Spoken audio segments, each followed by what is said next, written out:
Okay, so, just gonna try and make this real fast. What I have is SVT. This is from the American Heart Association National Center, so, it kind of breaks it down a little bit easier where me and you can understand it. What is SVT? It's supraventricular tachycardia. It's a condition where your heart beats much faster than it should. A normal heart rate in a person at rest is about 70 to 80 beats per minute. Someone with SVT, your heart might beat 140 to 250 beats per minute. Mine never got up to 250, but it did get above 200. Abnormal heart rhythms, including SVT, are called arrhythmias. When your heart is beating too fast, your blood can't pump all throughout your body. This may cause you to feel dizzy, short of breath, sick to your stomach during these episodes, which I did. Some people feel fine during SVT episodes. Problems caused by your SVT may depend on things. These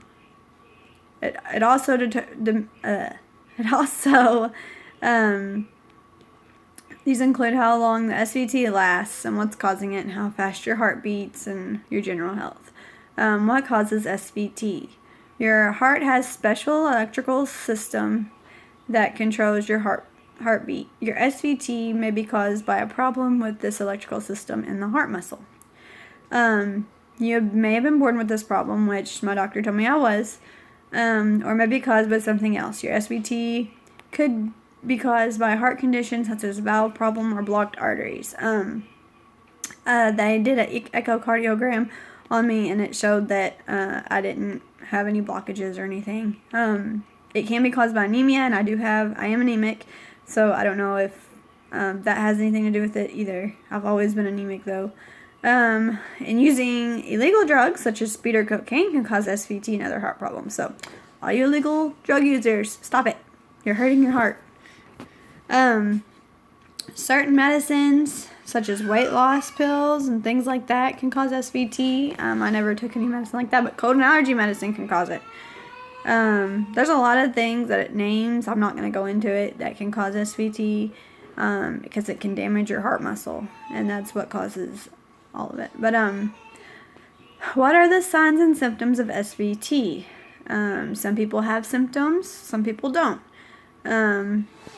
If you do have symptoms, or maybe you don't even know you have SVT yet, but if this is how you feel at any point, you need to talk to your doctor and maybe be tested for SVT. Some of the symptoms you may suddenly notice are a heartbeat that you suddenly notice and it feels different than normal, like heart palpitations. It may feel like a thumping in your chest. You may feel like your heart is fluttering, racing, or having extra beats. I felt like my heart was going to explode out of my chest. Feeling more tired, weak, or short of breath than usual. When this would happen, I felt like someone was like pressing in right here where I couldn't breathe or swallow. Feeling lightheaded or dizzy. You may feel like you have increased pressure in your head, or you may even faint or pass out. I did. After all this was done, I would not always, but most of the time I would faint or pass out. I always felt dizzy and lightheaded. I had a horrible headache, and that was one of my big indicators that it was about to happen. I would get this awful headache back here, and it felt like it was just so much pressure in my face and in my head. Having pain, pressure, or tightness in your chest, neck, jaw, arms, or upper back. Always in my arms. I don't remember ever having it in my back, but in the front of my chest and in my jaw, like all the signs that you're taught that a heart attack feels like. But if you feel like you're having a heart attack and it doesn't show up on an EKG, this is most likely what you're having, because my EKGs came back completely normal.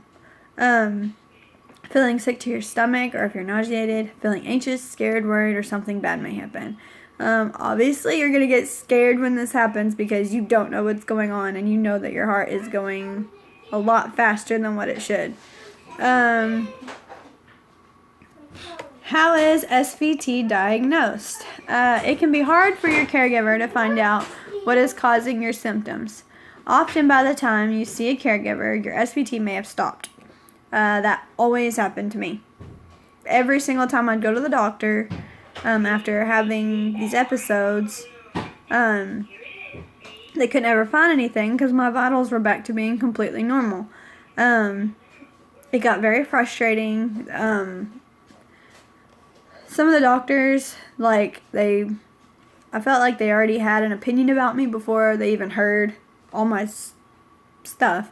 They wrote it off as anxiety attacks, panic attacks. They'd look at my chart and see that I've had a death in my family and automatically write it off to that. And this got to be very frustrating for me. A lot of times I'd get back to the car, and because Jarrett would take me, and I'd get back in the car and I would just cry because they pretty much tell me I was doing it to myself. It's normal for people who's been through something I've been through to feel like this, da-da-da-da-da. And they wouldn't even listen to me to let me explain that this was going on before Lillian passed away. So they wouldn't take the time to listen to me. And I got very frustrated. So I sought out a different doctor. I got wind that a new doctor was at a facility that I usually go to, and so I went and saw him after I had one of these episodes. They can do tests on your blood and your urine to look for possible causes of your SVT. An EKG may be done to look for problems or damage in different areas of the heart. But like I said, every time I had an EKG done, it always showed it was completely normal. A chest x-ray to check your heart and lungs. An ultrasound of your heart or echocardiogram. I did have that done. It will show if you have problems associated with your heart, block valves, stuff like that. That came back normal too. Like I said, it's been a journey to figure out what is going on. God just led me to the right person who saw me, listened to me, and decided he was going to fix it.